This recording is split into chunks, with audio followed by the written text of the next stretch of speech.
नमस्कार, मेरा नाम है सृष्टि खुराना और मैं जनसंचार एवं पत्रकारिता की छात्रा हूँ। आज हम लोग शुक्रताल में एकत्रित हुए हैं ये जानने के लिए कि शुक्रताल इतना रहस्यमय क्यों है। इसकी पौराणिक कथाओं के बारे में जानने के लिए कुछ बातें जानते हैं आचार्य अचल कृष्ण शास्त्री जी से।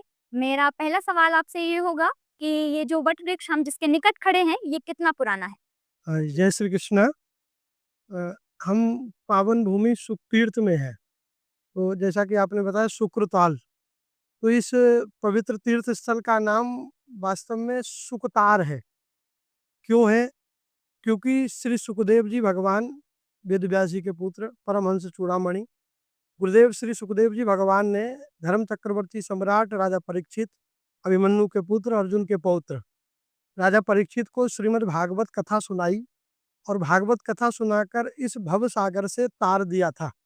जिस स्थान पर ये अनुष्ठान हुआ, ये कथा हुई, वो पवित्र यही भूमि है।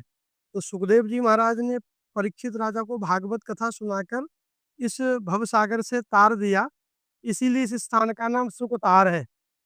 सुकतार, जिसका अपभ्रंश हो गया सुक्रताल, जो अब सुखतीर्थ के नाम से जाना जाता है। हम यहाँ वट वृक्ष के निकट खड़े हैं, क्या आप बता सकते हैं कि ये वृक्ष कितना पुराना है? हाँ, ये बटवृक्ष से लगभग 5,500 वर्ष प्राचीन इसकी मान्यता है। चूँकि भागवत कथा सर्व सबसे पहले इसी वटवृक्ष के नीचे हुई थी। सुखदेव जी ने परीक्षित राजा को जो भागवत कथा सुनाई थी, वो गंगा जी के तट पर इसी पावन वटवृक्ष के नीचे लगभग अभी 5,016वीं जयंती थी भागवत की।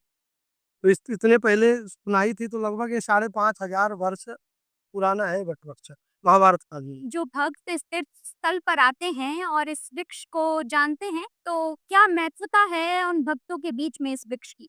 हाँ, इस वटवृक्ष की यही मान्यता है, ये श्रीमद् भागवत जी की कथा का साक्षी है। जो पूरे भारतवर्ष में भागवत कथा चलती है, भागवत अनुष्ठान चलते हैं, तो वो सबसे पहला प्रसारण यही हुआ है।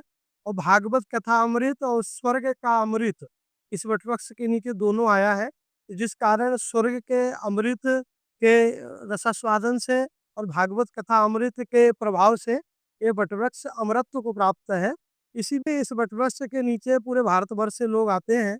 जैसे राजा परीक्षित आए थे, राजा परीक्षित ने आकर इसी वटवृक्ष के नीचे भागवत कथा अनुष्ठान करवाया था। वैसे ही पूरे भारतवर्ष से लोग यहाँ आकर इस वटवृक्ष के नीचे भागवत कथा अनुष्ठान करवाते हैं। तो यहाँ ये भूमि भागवत की जन्मभूमि है। जैसे भगवान राम की जन्मभूमि अयोध्या है, भगवान कृष्ण की जन्मभूमि मथुरा है, ऐसे ही ये पवित्र भूमि भागवत की जन्मभूमि है। तो क्या आज भी भागवत वैसे ही होती है जैसे इतने वर्ष पहले हुआ करती थी? हाँ, भागवत जी की वही परंपरा है, उसी सप्ताह परंपरा से ही पूरे भक्तजन, भागवत के श्रद्धालु जन आके भागवत कथा करवाते हैं। वो जो दिव्य उत्सव था, वो गुरुदेव सुखदेव जी का था। सुखदेव जी तो भगवान स्वरूप थे और राजा परीक्षित दिव्य आत्मा थे, भगवान के परम कृपा पात्र थे।